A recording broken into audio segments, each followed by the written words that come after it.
যে রুমে ভাইবাট হবে ওই রুমের দরজার লকটা একটু শক্ত থাকতে পারে, এটা খেয়াল করবেন। ওরা কিন্তু ইচ্ছা করেই এই লকটা শক্ত করে রাখে। তো অনেকেই দরজা খুলতে গিয়ে ফাটাস করে শব্দ করে ফেলে, তাহলে ভাই বুঝতে পারছেন আপনার ভাইবা কিন্তু শেষ। দরজায় ঢোকার পরেই আপনি সালাম দিবেন, আসসালামু আলাইকুম ওয়া রাহমাতুল্লাহ ওয়া বারাকাতুহু। সবাইকে সালাম দিবেন। সালামটা অবশ্যই স্পষ্ট হতে হবে এবং সুন্দর মাধুর্য হতে হবে। অনেকেই স্যারের কাছাকাছি গিয়ে সালাম দেয়, এইটা একটা ম্যানার, কিন্তু এইটা প্রচলিত হাদিসের বিরুদ্ধে।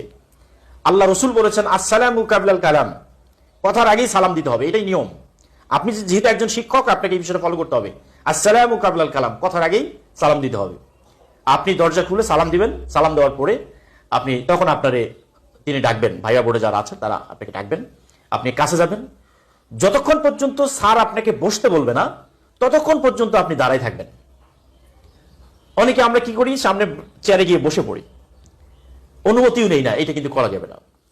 আপনি স্যারের সামনে দাঁড়ায় থাকবেন এবং স্যার যতক্ষণ পর্যন্ত আপনাকে বসতে বলবে না ততক্ষণ পর্যন্ত আপনি বসবেন না। এটাও একটা পরীক্ষা। আরেকটা বিষয় হচ্ছে, জুতা যদি আপনি বাইরে খুলে রাখেন তাহলে শব্দ হবে না, তাহলে আপনি বেঁচে গেলেন। যদি আপনি জুতা পরেই ঢুকেন তাহলে এই যে খটাস খটাস শব্দ যাতে না হয়, এটা কিন্তু আপনাকে খেয়াল করতে হবে। জুতার শব্দ করা যাবে না। এরপরে আপনি বসলেন, বসার পরে আপনাকে খেয়াল করতে হবে, আপনাকে